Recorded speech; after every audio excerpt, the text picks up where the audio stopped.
Hello and welcome to the Daily Millwall, bringing you the Millwall news stories from Friday the 22nd of October 2021. Now, what's happened today? So, we have the under-23 game that I told you about yesterday, and it ended thusly in a defeat for Millwall. 3 shown red in London derby. This is from millwfc.co.uk, club's official website.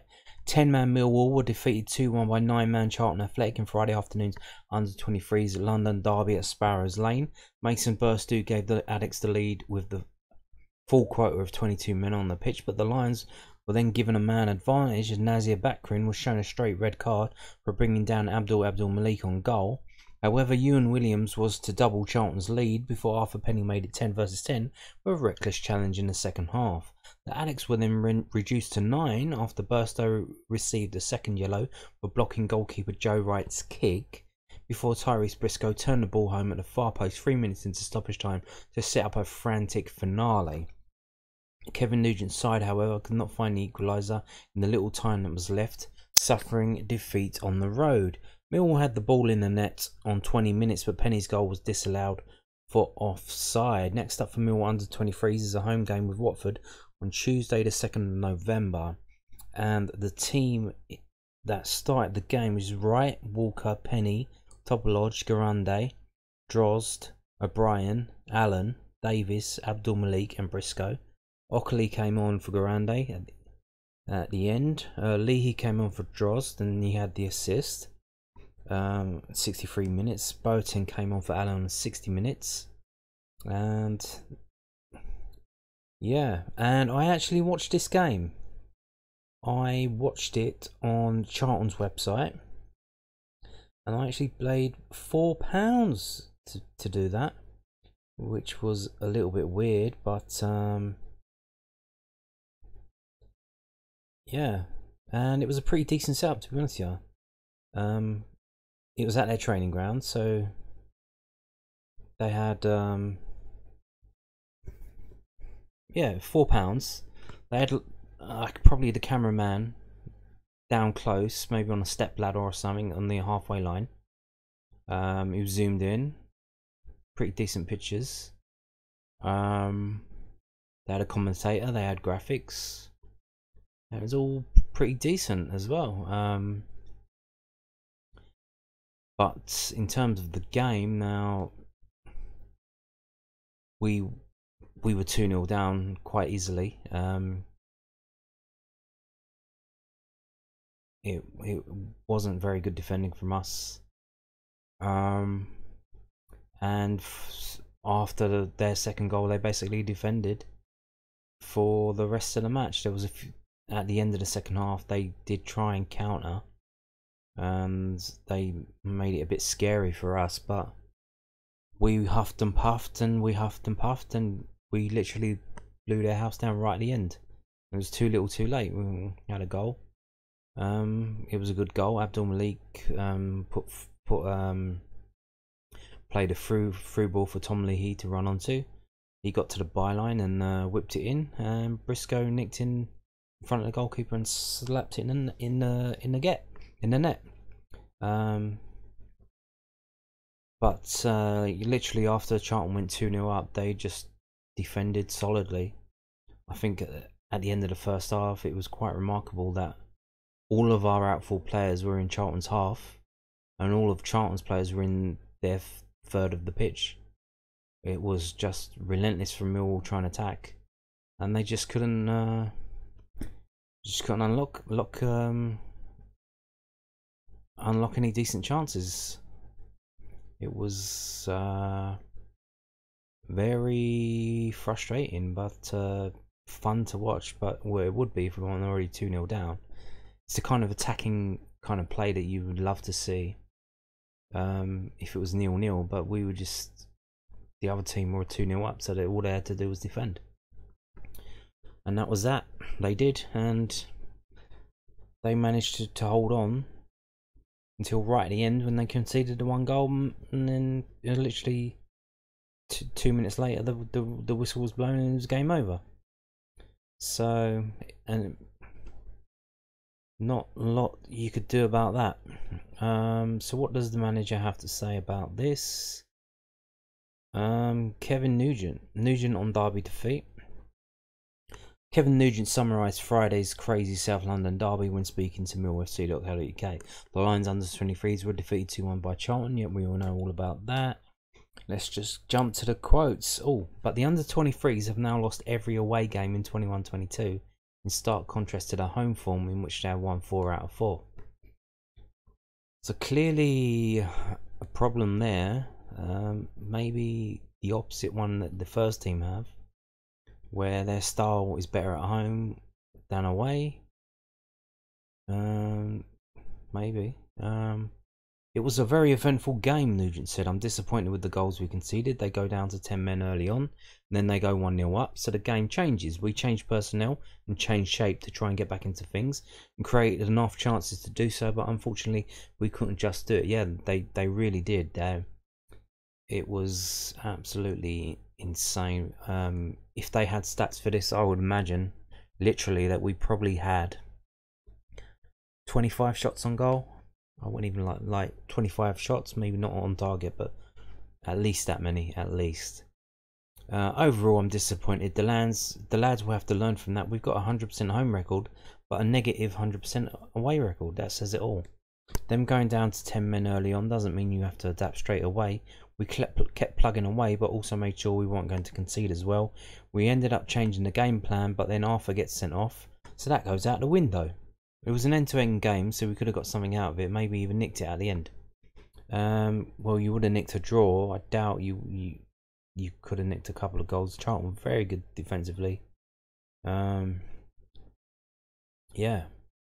But the most impressive thing was Charlton able to broadcast.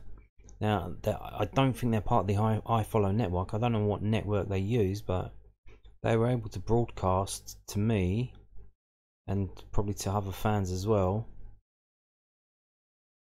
an under-23 game from their training ground with a decent setup, commentators, graphics. Yeah, for the sum of £4. Very, very impressive from them. So let's move on now to this. We got this. So I told you that Isaac Olaofe was doing an interview in the Southwark News, and here we have. This is some of it, I think. Isaac Olaofe interview: studying for a degree, inspiring others, and making history with his son. You often hear our footballers struggle to put down their time outside of playing and training, but that's not a problem for Isaac Olaofe. Olaofe is doing a business management degree at the Open University, and as well as his online classes, his studies take up to 20 hours a week. The degree was scheduled over 6 years. He's in his third, but because he took 2 extra credits, he shaved the year off. Despite being just 21, Olaofe says he wants to show younger generations it's possible to have a career in football and a degree. Olaofe, who is on a season loan at Sutton United, isn't the only Millwall player working towards various qualifications. Matt Smith is on a Masters of Business Administration course at Manchester Metropolitan University, while club skipper Alex Pearce is completing his coaching badges. Olaofe went to Wilmington Grammar School in Dartford and says he always liked numbers and maths. He was encouraged to pursue that interest alongside football by his parents and 2 older brothers, and then Millwall helped facilitate his studies. Olaofe's other interests include anime, and he adds that for relaxation I'll go to the gym, do a bit of cool down on the bike. When I'm back home I'll watch something on Netflix. Thinking of gym and bike work as relaxation is indicative of Olaofe's drive. Asked if his course is a good way to switch off from football, he says it is, but he adds, even though it's quite hard because I'll always want to have the football on in the background. Yesterday, for example, I told myself I'll do work, but it was literally football on for the whole day. I love football, I love watching it, so if there's any sort of game on, I'll watch it. I'm studying part-time, so when I get home I have to do a bit of work. The module that I'm doing this year is economics. I'm just broadening my knowledge really, there's nothing in particular. But I like numbers and I like maths. I was always decent in school, so after I finished, through the help of Millwall and the education manager, they said, "You're a clever lad, keep on top of it." I also had help from my parents. It was mainly my parents and my brothers who guided me, making sure I kept topping up. It's always good to see a professional footballer with a degree. Wilfred Ndidi is also studying at Leicester University. I want to show younger generations that you can be a professional footballer and you can have a degree as well. As long as you put your heart and mind to it and you're always focused, then anything's possible. I study around 20 hours a week, that's the guideline. I'm not saying I do that every week, but I do try to top up a week as I've got modules and assignments to submit. Olaofe is balancing all of that with what has so far been a whirlwind start to the season. He scored his first ever Football League goal last Saturday, the winner against Crawley side, with former Millwall Club captain Tony Craig in the centre of defence. It was a great feeling. It's been a long time coming, Olaofe said. Once I scored, it was just like a relief. It was a massive win as well to get the 3 points in a local derby. 4 days earlier, he scored his first goal of the season as Michael Gray's U's stunned a strong Portsmouth side 2-0 at Fratton Park in the EFL Trophy. The way Olaofe speaks about that evening shows a player living his boyhood dream. He agrees it was perhaps the best experience of his career so far. Oh, most definitely. I remember stepping out onto the pitch and it was honestly like a carpet. It was beautiful, he says. Even the stadium, I don't know how big the screen is, but it's massive. The lights, the whole stadium, it was beautiful. Even though it was the EFL Trophy, I feel like as a striker, it's always good to score goals whatever competition it's in. It's always a confidence booster. Portsmouth are a very good team as well. It was good to be able to score against a team like Portsmouth. Olaofe probably wouldn't have got off the mark sooner in his debut season in the Football League, but for a hip flexor injury in pre-season, and then a reoccurrence of the same problem delaying his return to the side he scored 14 goals in the conference for last season. You know football, injuries are always unlucky, and it was just unfortunate how that injury came about, he said. But this is a sport I signed up for. Things like this happen. It's part of the learning curve. It's part of a footballing journey. To be fair, my initial reaction after hearing the scan results, I was honestly devastated. I remember walking into my mum's room and telling her I was upset. Considering the season I had last season, I was looking forward to trying to impress in pre-season and see if I had the next level in my locker. Millwall and Sutton arranged for me to go back. I finished off my rehab at Millwall, and once I was declared fit, I went back to Sutton. Sutton remained very patient with me because it was 3 weeks after the transfer window had closed that I went back to them. It was a massive thanks to the manager, who has a lot of trust in me, and he was willing to take that risk knowing I wasn't fully fit to have me back on loan. Before the injury for this season anyway, I was thinking about just trying to break through and gain as much experience as I could. Whether that was at Millwall or a League 1 team or a League 2 team, just trying to pick up from where I left off last season. Whatever happens this campaign, Olaofe is part of a Sutton side that is making history with the first season in the Football League. As a kid, I feel like you always grow up wanting to be a part of history. Already getting that promotion into the Football League, knowing that all of us, the team, the squad, we will go down in history, is quite a surreal feeling. So there you go, Isaac Olaofe's interview in the Southwark News, Thursday's edition of Southwark News, which you can see online if you go to Southwark News' website and go down to the section that says the paper. You can read it yourself online. Now moving on to the big story, previewing tomorrow's game, Stoke City. So this is on millfc.co.uk. Millwall take on Stoke City in the Sky Bet Championship at the Den on Saturday afternoon, kick-off 3 PM. The Lions have suffered defeat on their own patch to Luton last weekend, but quickly avenged that loss with a 2-1 victory at Sheffield United on Tuesday night, just one defeat in 9 to their name. Gary Rowett's side will now look to advance further up the table against Michael O'Neill's Potters. Murray Wallace and Conor Mahoney missed the trip to Bramall Lane, and their fitness will be assessed before kick-off, whilst the manager will definitely be without the duo of George Saville and Benica Fobi, who are suspended and ineligible. Tom Bradshaw started in attack in midweek and could keep his place, whilst names such as Matt Smith, Billy Mitchell, Michael Keftenbeld and Danny McNamara could come back into the side should the boss wish to shake things up. And tickets for the weekend's game will be on sale up until kick-off, or you could listen to it on iFollow. Matt Smith is the star man on Saturday's matchday programme, on sale online and around the ground for just £3. There was a DJ on hand to crank up the volume outside the SC16 bar before kick-off. So there you go. There's some team news from the SC official site. What did the News at Den say? So this is from News at Den. Millwall versus Stoke City. Prophetic Lions boss plus Potter's London misery. Millwall boss Gary Rowett flagged up the futility of looking at fixtures on paper last week. You can have what looks like a potentially good run not turn out that way, he said before the game against Luton, and maybe a run of fixtures that looks difficult that you get more points from than you're expected to. He wouldn't have expected those words to be proved so prophetic so quickly. The Lions got a smack in the chops as they surprisingly lost 2-0 at home to Luton at a quickly emptying out den last Saturday, but then went and won 2-1 against Sheffield United at Bramall Lane on Tuesday. Stoke were 5th and Millwall 14th before the midweek games, but just 5 goals were the difference between those positions. The side had conceded the same number of goals, but Michael O'Neill's Potters had scored just 5 more, and that equated to 6 more points accumulated. It shows how these teams are generally involved in tight games, with 1 goal more often than not the difference. The gap is now down to 3 after the Potters lost 1-0 at home to Bournemouth on Tuesday. Their first league defeat at the Bet365 Stadium this season. They have lost 3 away from home. Only 2 of Millwall's 13 league games involved a winning margin of more than 1 goal. Stoke have 3. It points to a closely fought contest that will have little in it. That's when Millwall should be at their best, and something Rowett highlighted he wanted to see after their 2-0 defeat at home to Luton last Saturday. It doesn't happen in the Championship, you have to earn it, Rowett said. You have to show that little bit of grit and desire and fight through every loose ball. If you don't do that, you don't win games. Stoke haven't won in London since November 2014, a 2-1 win over Tottenham, while the Lions are on a 5-game unbeaten run against Rowett's former club.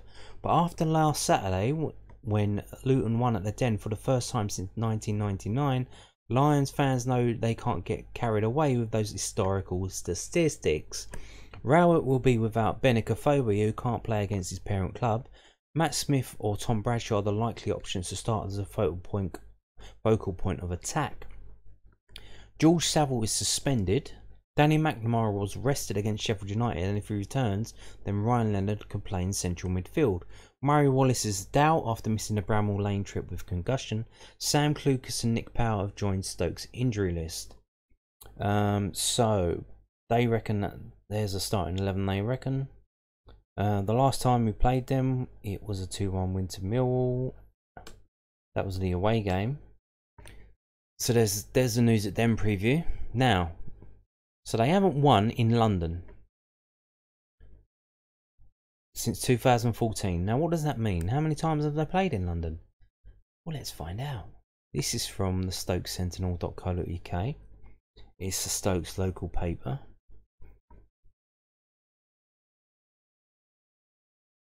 And here we go. So they're talking about David Prutton's prediction, which I'm not going to bother with now. But so they haven't won 31 trips to London since 2014, November 2014, when they beat Tottenham. It's the longest winless run for any non-London side in London since Rochdale went 35 in a row between December 1958 and September 1995. Stoke have drawn 12 of 31 matches and lost 19. So 31 matches in London, 0 wins, 12 draws, 19 defeats. That is some statistic there, isn't it?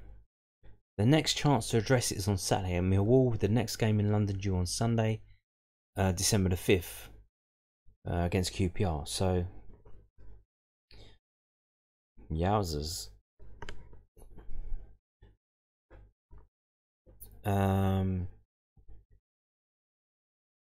Yes. So here you go. Here it is here.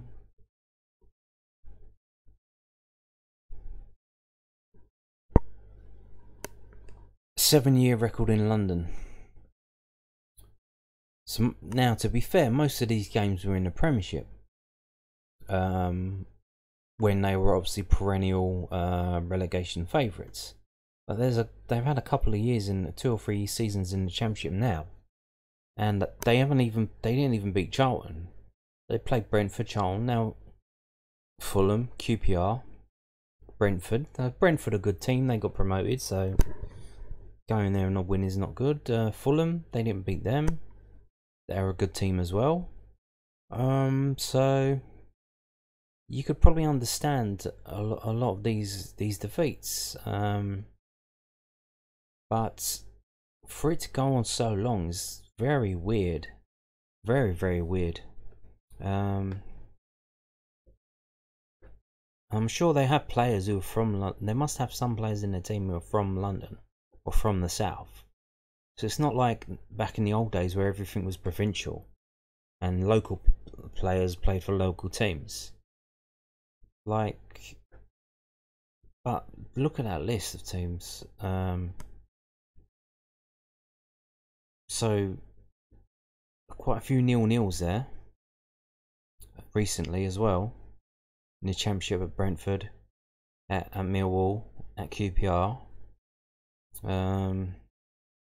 Yeah, well, that is outstanding, isn't it? So let's get into the historical record of Millwall versus Stoke City. So this is from 11v11.com, and I've got the it's sorted into Millwall at home, Stoke away, and you can see here not many defeats for Millwall over the years. Started out in 1929, first one was a defeat, 3-1. The next defeat was in 1930, the year later, also 3-1. Now Stoke were a good team back in the day. They had Stanley Matthews playing for them, or am I confusing him with someone else? Pretty sure it was Stanley Matthews, wasn't it? But they had England International playing for them. They were a good team. They were up there or thereabouts. Now here, 1986 was the next defeat. Some 7 games later, another 3-2. So when we lose, we concede 3 goals to them. Quite weird. And again in 1996, 3-2. So that's weird. So far we lost to Stoke 4 times, and each time we've conceded 3 goals. Very, very weird. Then, but mostly it's wins. Mostly we beat them at the Den. Mostly.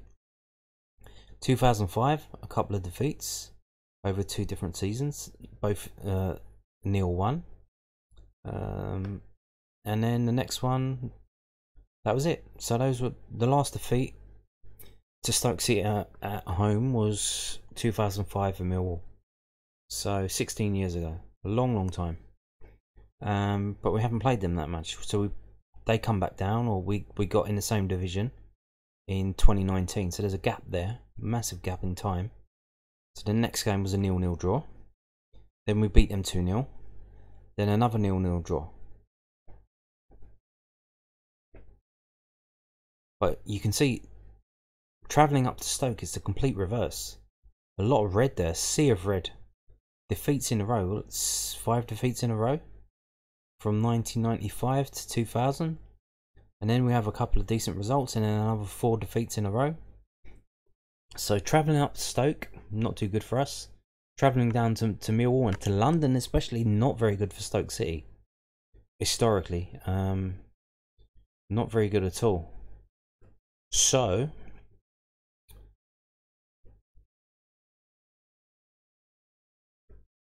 what does that mean for tomorrow's game? Well, what does David Prutton say? If you haven't already read it on the other story, and they spoiled it for you, we're going to find out. So this is from skysports.com. So here we are. What a win that was for Millwall in midweek at Sheffield United. The Blades may have been down to 10 men when they grabbed the late winner, but it is the points that count, and it got the Lions back into the top half. Stoke have slipped out of the top 6 after 2 defeats in a row, and look set to be without Nick Powell for a spell now, which is a real blow. They do have Tyrese Campbell back, but it's far too early to be relying on him at this stage of the return from injury. I fancy a home win here now. 1-0. He reckons it's going to be 1-0 to Millwall. Okay. I'll take that. So let's move on now to whoscored.com and see what they say. So this is what is this? So this is the head-to-head, the last 6 results of Millwall versus Stoke. You can see there's not a lot going on. 3 goals for Millwall, 3 goals for Stoke. 1 win for Millwall, 2 wins for Stoke, 3 draws. It is literally a bore fest. Now, you add in Gary Rowett to that, Ballfest plus Gary Rowett, draw it. What are we going to see? Another complete and utter Ballfest? Or will we see a typical Gary Rowett capitulation where the formation doesn't work?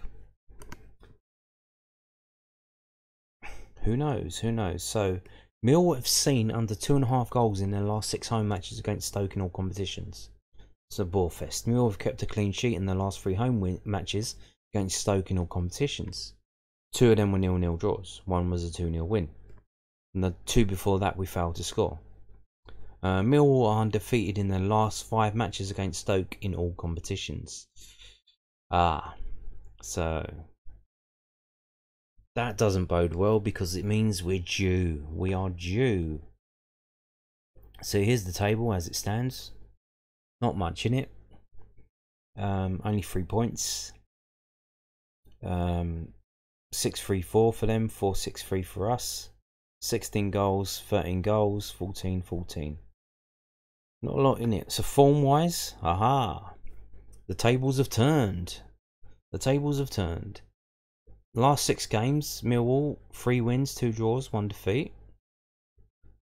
But that defeat was at home against Luton, and it set the fans off. But they then started postulating about whether Gary Rowett was the man for the job.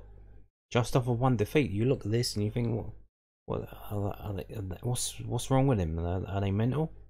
But they don't like what they're seeing at the Den.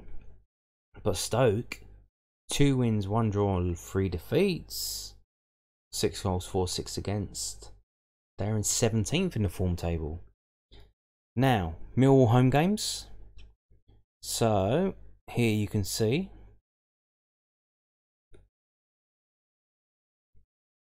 what did we see? 2-0 to Luton. So if we fail to score, we fail to get anything out of the game. If we score, we usually get at least a draw. Just by looking at this. If they can keep us quiet, then they could win the game. Because Leicester did it and Luton did it. We don't lose 2-1. We either lose 2-0, 3-0. That kind of thing. But look at Stoke. So, last 6 away games. They've scored in all of them. They scored 3 at Watford. They scored 3 at Swansea. They didn't score at Fulham. But Fulham were a good side. Very good side. That was back in August 1. So, and they lost to Sheffield United 2-1. So we just went up there and won 2-1. They went up there in their last away game and lost 2-1. Does that mean anything? I don't know. Here you can see all of this. I'll let you have a look while you Yep. So what they say on this website: Stoke will score from a direct free kick, very likely. Millwall will control the game in the opposition's half, likely. Millwall will score from a set piece situation, likely. Okay. Now let's go on to their prediction. So here's the team. A lot of injuries for Stoke, apparently. But what do they say? So, Millwall left it late to capitalise on Sheffield United's red card on Tuesday night, with Jake Cooper scoring the winner in injury time. The Lions are gathering momentum after a slow start to the season, with Gary Rowett's men collecting 9 points from their last 4 league games. Stoke were dealt a double blow on Tuesday night, losing key man Nick Powell to a serious injury on their way to a 1-0 home defeat against league leaders Bournemouth. Back-to-back league defeats have seen Potters drop out of the top 6. And they reckon it's going to be Millwall 1, Stoke 1. Okay. So, what do I think it's going to be? I have literally no idea. It could be anything. I could see 0-0. I could see 1-0 to Millwall. I could see 3-0 to Stoke. I could see we've got selection problems. We had selection problems before and we struggled. When the team come back, it was fine. Who's he going to play up front? Mason Bennett looked good when he come on. Is Mason Bennett going to start? Is Matt Smith going to start? Who's going to start? So it entirely depends on the selection by Gary Rowett. Could we see a return for the prodigal son, Ben Thompson? He wasn't involved in today's under-23 game, which suggests he's at least going to be on the bench for this game. I don't know. It entirely depends on the team that Gary Rowett picks, who he puts and where he puts them, and how they play. But going off blind without the team at hand, I'm gonna say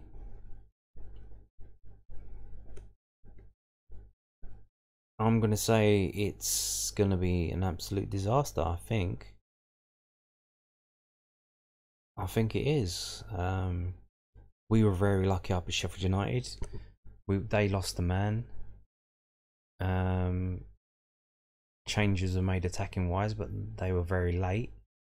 And then since when the changes did get made, we were on the attack and we were having chance after chance after chance, which I showed you in my stats video on the experimental 361 graphic.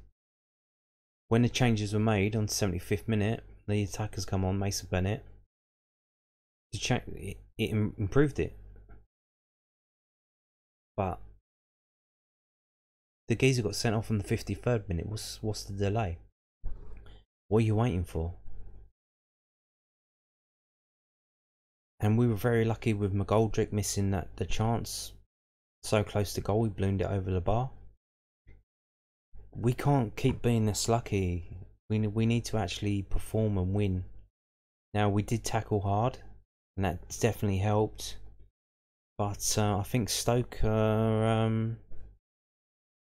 they've got some good players in the team.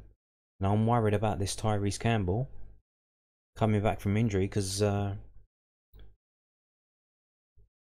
when you have players go out for injury and other players come in, it's a chance for them to perform. And I think that Tyrese Campbell is going to pose a massive threat to Millwall. And I think it's going to be Millwall 0, Stoke. No, I think it's going to be Millwall 1, Stoke 3. Millwall 1, Stoke 3. I think the problems that were there are still there. They didn't get solved by Jake Cooper scoring an unlikely screamer in injury time to save us and to get us the win. The problems are still the problems, and they're not going to be sorted out by that, by a bit of luck at Sheffield United. So sad to say, but I think it's going to be Millwall 1, Stoke 3. Prove me wrong, guys. Prove me wrong. Anyway, if that's it, thank you for watching the video. Goodbye.